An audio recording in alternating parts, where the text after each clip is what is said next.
Hi guys, నిన్న night Michael cinema paid premieres ఉంటే చూస్తాను భయ్య. King of pop Michael Jackson biopic ఇది. ఈ బయోపిక్ ఎపిక్ లెవెల్లో ఉందా లేదా ఈ రివ్యూలో చూద్దాం భయ్య.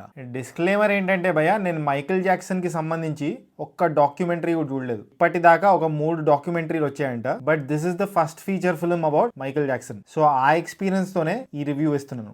ఇంకో విషయం ఏంటంటే భయ్య, ఈ సినిమా 1 వీక్ ముందే యూఎస్ లో రిలీజ్ అయిపోయినట్టుంది అండ్ చాలా రివ్యూస్ కూడా వచ్చేసాయి. డివైడ్ టాకే ఉంది భయ్య ఈ సినిమాకి, కొంచెం టిల్టెడ్ టువర్డ్స్ నెగటివ్. బట్ నా థాట్స్ ఏంటి ఈ సినిమా గురించి అని చెప్పడానికి ఈ రివ్యూ. చిన్నప్పటి నుంచి మైకల్ జాక్సన్ గారి సాంగ్స్ వింటూ పెరిగాను భయ్య నేను. Black or white, bad, they don't really care about us, ఇంకా అర్త్ సాంగ్ అని ఒక సాంగ్ ఉంటుంది. That is also one of my favourite songs. Michael Jackson గారి పర్సనల్ లైఫ్ గురించి అక్కడ ఇక్కడ న్యూస్ వింటూ వస్తున్నాను భయ్య చిన్నప్పటి నుంచి. కానీ మైకల్ సినిమా చూసాక చాలా కొత్త విషయాలు తెలిసాయి నాకు. మైకల్ అనే మూవీ జాక్సన్ 5 అనే బ్యాండ్ లో Michael Jackson singer journey start అయ్యి 1988 లండన్ కాన్సర్ట్ దాకా ఆయన జర్నీని చూపిస్తుంది భయ్య.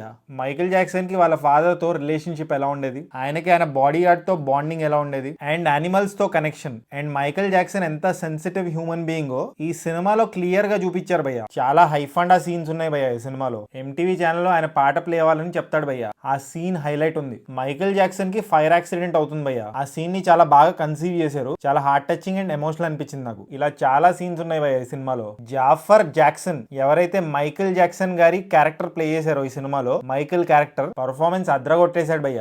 మైకల్ జాక్సన్ గారిని మ్యాచ్ చేయడం అంత ఈజీ కాదు, కానీ ఎక్స్ట్రాడినరీ పర్ఫార్మెన్స్ ఇచ్చాడని చెప్తాను నేనైతే. ఈ సినిమాలో కాస్టింగ్ కూడా అద్రిపోయింది భయ్య. ఎస్పెషల్లీ మైకల్ జాక్సన్ గారి ఫాదర్ క్యారెక్టర్ ప్లే చేశారు, ఆయన కూడా పిచ్చెక్కిచ్చారు. నాకైతే ఈ మూవీ ఒక పర్సనల్ ఫిల్మ్ లాగా అనిపించింది భయ్య. I got personally connected to the movie. In fact నేను ఒక్కసారి కూడా ఫోన్ వైపు చూడలేదు భయ్య. ఆ డాక్యూ డ్రామా స్లో స్టైల్ నరేషన్ నాకు నచ్చింది. ఓన్లీ కంప్లైంట్ ఏంటంటే చాలా అబ్రప్ట్ గా ఎండ్ అయిపోయింది భయ్య సినిమా. ఇంకా చాలా ఉంది కదా, పార్ట్ 2 ఏమైనా ఉందా, ఇలాంటి క్వశ్చన్స్ తోనే నేను సినిమా థియేటర్ బయటకు వచ్చాను. సెకండ్ హాఫ్ చాలా ఫాస్ట్ గా అయిపోయినట్టు అనిపించింది భయ్య నాకు. మైకల్ జాక్సన్ గారు రైజ్ చూపించారు, డౌన్ ఫాల్ కూడా చూపించుంటే, ఆయన నెగటివ్స్ ని కూడా చూపించుంటే బాగుండేది. ఒక హోల్సమ్ ఎక్స్పీరియన్స్ వచ్చేది. మరి ఎందుకు ఇలా ఆపేశారో టీం వాళ్ళకే తెలియాలి. మైకల్ జాక్సన్ గారి మీద ఒక సిరీస్ ప్లాన్ చేస్తే బాగుంటుంది. అంత డెప్త్ ఉంది, అంత స్పాన్ ఉంది, అంత స్టోరీ ఉంది. 2.5 గంటల సినిమా సరిపోదేమో నా ఫీలింగ్. ఓవరాల్ మైకల్ సినిమా ఒక మంచి సినిమా అని చెప్తాను భయ్య. మీరు ఏ రకమైన డాక్యుమెంటరీస్ మైకల్ జాక్సన్ గారి గురించి చూడకపోయి ఉంటే చాలా కొత్తగా అనిపించే ఛాన్స్ ఉంది మీకు, అండ్ నచ్చొచ్చు కూడా. ఒక మంచి మ్యూజికల్ ఇది. కొన్ని సాంగ్స్ కంపోజ్ చేయడానికి మైకల్ జాక్సన్ గారు ఆయన ఎలా ఇన్స్పైర్ అయ్యారు వాటి గురించి కూడా చూపిస్తారు భయ్య. అండ్ బిహైండ్ ద సీన్స్ ఆయన కొరియోగ్రఫీ ఎలా చేస్తారు, కెమెరామ్యాన్ కి ఎలా బ్రీఫింగ్ ఇస్తారు, ఇలాంటివి కూడా చూపించారు. ఇలాంటివి బాగా నచ్చాయి నాకు. ఒకవేళ మీకు స్లో డాక్యూ డ్రామాస్ నచ్చితే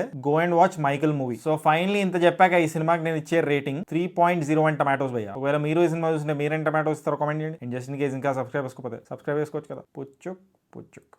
నెక్స్ట్ మలయాళం సినిమా వాజా 2 ఉంది కదా, తెలుగులో డబ్ అయింది. అది కూడా నిన్న నైట్ పెయిడ్ ప్రీమియర్స్ వేశారు. ఈ రోజు అఫీషియల్లీ రిలీజ్ అవుతుంది. దాని రివ్యూ కూడా పెడతాను. So kindly check that out too. Bye guys.